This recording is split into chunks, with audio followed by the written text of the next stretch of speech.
How would you like to see Mother's Day celebrated?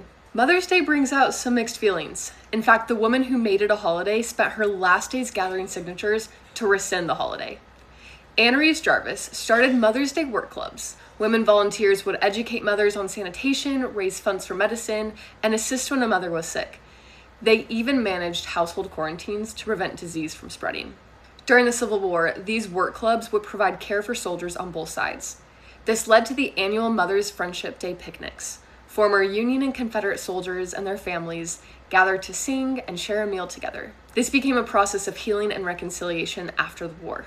Carrying on in the spirit of peace and reconciliation, Julia Ward Howe, a colleague of Anna Reeves Jarvis and author of Battle Hymn of the Republic, gave her Appeal to Womanhood Throughout the World, now known as the Mother's Day Proclamation. It reads in part, "The mother has a sacred and commanding word to say to the sons who owe their life to her suffering. That word should now be heard and answered to as never before. Arise, all women who have hearts. Our husbands shall not come to us reeking with carnage for caresses and applause. Our sons shall not be taken from us to unlearn all that we have been able to teach them of charity, mercy, and patience. We, women of one country, will be too tender of those of another country to allow our sons to be trained to injure theirs." The popularity of this speech led to major U.S. cities celebrating an annual Mother's Day for peace, centered on pacifism. However, this holiday fizzled out when the U.S. entered the Spanish-American War in 1898 and anti-war efforts became unpopular. Mother's Day emerged once again in 1907 when Anna Jarvis, daughter of Anna Reeves Jarvis, led a multi-year campaign resulting in an official Mother's Day holiday in 1914. Soon enough, the holiday was commercialized, diverging from the original women's pacifists and mutual care efforts.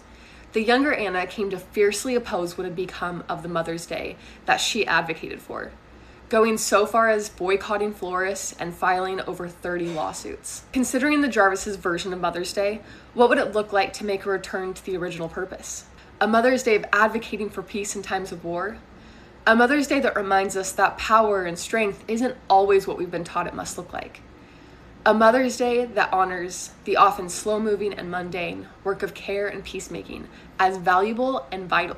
Or as Anna Jarvis hoped it to be, a homecoming. A return to and honoring of the women who've dedicated their life to caring for and shaping our world.